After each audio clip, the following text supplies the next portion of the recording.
حضرت عمر رضی اللہ تعالیٰ عنہ کا دربار لگا ہے. ایک شخص کو پکڑ کر لوگ لے آتے ہیں کہ شخص نے ہمارے باپ کو قتل کر دیا. حضرت عمر رضی اللہ تعالیٰ عنہ نے پوچھا کیا ماجرا ہے بھائی؟ اس نے کہا جی واقعی میں ان کے باپ کا قاتل ہوں، لیکن میں نے قصداً قتل نہیں کیا. ہوا یہ کہ میں ایک مسافر ہوں، جا رہا تھا، راستے کے اندر سبز چراگاہ تھی، میرا اونٹ بھوکا تھا، اس چراگاہ میں داخل ہو گیا. اس کے بوڑھے باپ نے پتھر اٹھایا اور میرے اونٹ کو مارا، اس کی آنکھ نکل گئی. مجھے بڑا غصہ آیا، میں نے وہی پتھر اٹھا کر اس کے باپ کو دے مارا، لیکن وہ ایسے ٹھکانے پہ لگا کہ اس کا باپ فوراً فوت ہو گیا. میرا قصد اور ارادہ نہیں تھا، لیکن بہرحال میں اس بات کا اقراری ہوں کہ میں نے اس کے باپ کو قتل کر دیا ہے. آپ جو حکم سنائیں میں اس کو قبول کروں گا، لیکن میں ایک مہلت مانگتا ہوں کہ میرے دوست، میرے بھائی کی کوئی رقم میرے ذمہ ہے، میرے پاس اس نے امانت رکھی ہوئی ہے اور وہ مجھے پتا ہے کہ میں نے کہاں چھپا کے رکھی ہوئی ہے. اگر آپ فیصلہ کر دیتے اور میری گردن کاٹ دی جاتی ہے تو وہ امانت جو میں نے رکھی ہوئی ہے سنبھال کر کے، میرے علاوہ کوئی جانتا بھی نہیں ہے، تو وہ اس تک کون پہنچائے گا؟ اگر آپ مجھے 3 دن کی مہلت دے دیں تو میں جا کر کے اس کی امانت اس کو واپس کر کے پھر واپس آؤں گا. پھر یہ پھندا پھانسی کا میں اپنے گلے میں ڈلوانے کے لیے تیار ہوں. حضرت عمر رضی اللہ تعالیٰ عنہ نے فرمایا کہ کوئی شخص تیری ضمانت دے دے تو ہم تجھے چھٹی دینے کے لیے تیار ہیں. اس نے دائیں بائیں دیکھا، پورے مدینے میں اس کا کوئی شناسہ ہی نہیں تھا، واقف ہی نہیں تھا، ایک اجنبی شخص تھا. حضرت ابو ذر غفاری کھڑے ہو گئے، کہا حضرت عمر میں اس کی ضمانت دیتا ہوں. ضمانت دے دی گئی، وہ چلا گیا. تیسرے دن وعدے کا جو وقت تھا، لوگ جمع ہو گئے، دربار لگ گئے، ابھی تک آنے والا نہیں آیا. لوگوں نے کہا ابو ذر تو نے غلطی کی ہے، ایک اجنبی کی ضمانت دی اور ابھی تک وہ نہیں آیا. اور میاں صاحب فرماتے ہیں ایک بار جو بھائیں اڑ جاندے اور پھر کدی نہ پھنستے نے.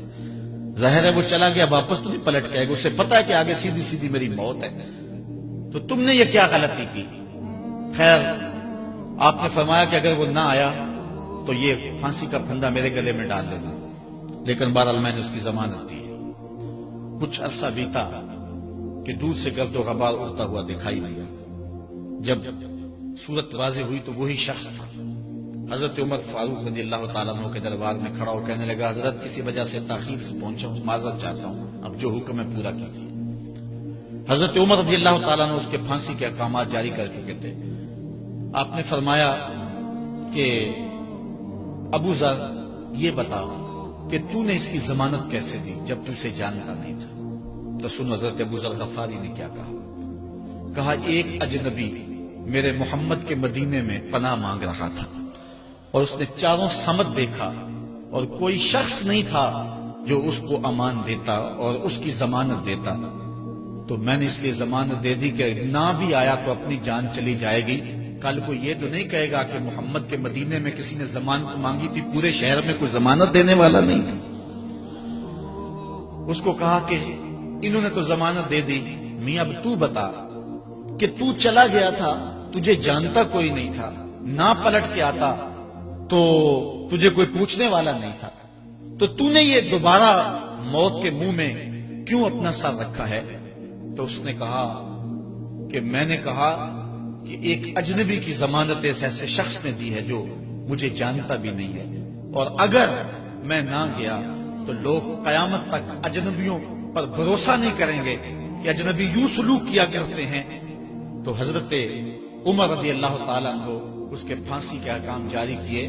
تو جن کے باپ کو قتل کیا تھا وہ بیٹے کھڑے ہو گئے، کہنے لگے تاریخ کی کالک ہم اپنے منہ پہ ملیں گے، ہم بھی اپنے باپ کے قاتل کو معاف کر دیتے ہیں. یہ ہماری تاریخ ہے، یہ ہماری کہانی ہے. لیکن آج ہم کس جگہ پہ کھڑے ہیں اور کیا ہماری صورتحال ہے؟ نہ ہمارا کردار رہا اور نہ ہمارا کوئی تشخص رہا. آج ہم نے اپنا تشخص بھی مٹا کے رکھ دیا، اپنے طرز زندگی بھی بدل دی. نہ ہماری باطن کی وہ روشنی رہی، نہ ظاہری وہ صورت رہی کہ ہم پہچانے جائیں کہ حضور کے غلام ہیں، بلکہ آج بھانت بھانت کی بولیاں بول رہے ہیں. اقبال نے کیا کہا تھا؟ اپنی ملت پر قیاس قوام مغرب سے نہ کر، خاص ہے ترکیب میں تجھے قوم رسول ہاشم.